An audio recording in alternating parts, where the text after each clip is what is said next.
દિયોદર તાલુકા પંચાયતમાં ભાજપના સદસ્યો વચ્ચે ઉગ્ર બોલાચાલી। સામાન્ય ચાલુ સભામાં બે સદસ્યો વચ્ચે ઉગ્ર બોલાચાલી। મોજરો બેઠકના સદસ્ય મહિલા અને અન્ય સદસ્ય વચ્ચે સર્જાઈ બબાલ। મામલો ઉગ્ર બનતા સામાન્ય સભા રદ થઈ।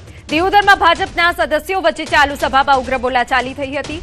દિયોદર પ્રમુખ ઉપપ્રમુખની ચૂંટણી હાલ રદ કરાઈ હોવાની વિગત આપને દ્રશ્યો બતાવી રહ્યા છે બબાલના। દિયોદર તાલુકા પંચાયતમાં ભાજપના સદસ્યોએ છોડી નીકળી ગયા। દિયોદર ચાલુ સભામાં ભાજપના સદસ્યો વચ્ચે બબાલ થયાનો કોંગ્રેસનો આરોપ છે।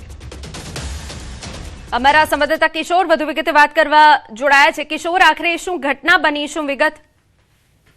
ચોક્કસથી દિયોદર તાલુકા પંચાયતની 12 સીટોમાંથી 12 સીટો પર કોંગ્રેસ આવી હતી, જ્યારે 10 સીટો પર ભાજપ આવી હતી અને કોંગ્રેસની બહુમતી હતી। અને આજે કોંગ્રેસના પ્રમુખ જે બહુમતીની જોરથી ચૂંટાવાના હતા ત્યારે ચૂંટણી શરૂ થઈ અને ચૂંટણી શરૂ થતાની અંદર જ ભાજપના જે સદસ્યો હતા 10 સદસ્યો, એમાં 2 મહિલા સદસ્ય અને અન્ય સદસ્ય વચ્ચે બબાલ સર્જાઈ હતી અને બબાલને લઈને આ જે ચૂંટણી હતી, જે સભા હતી, તે ચૂંટણી અધિકારી દ્વારા રદ કરવામાં આવી હતી અને ચૂંટણી રદ કરીને બહાર નીકળ્યા તેવા ચૂંટણી અધિકારી જે નાયબ કલેક્ટર હતા DN કાચડ, તેમને કોંગ્રેસ દ્વારા ઘેરી લેવામાં આવ્યા હતા અને કોંગ્રેસે આક્ષેપ કર્યો હતો કે હાલની હાલ તમે આજે ચૂંટણી કરાવો, પરંતુ ચૂંટણી અધિકારી ત્યાંથી ટોળા થઈ ગયા હતા અને તે બાદ હવે આ ચૂંટણીની નવી તારીખ જાહેર કરાઈ છે। 27 તારીખે આ ચૂંટણી યોજાવાની છે। અત્યારે જે કોંગ્રેસના આગેવાન છે તેઓ તાલુકા પંચાયતને ઘેરી લીધી છે અને તેમની માંગ છે કે ભલે ભાજપના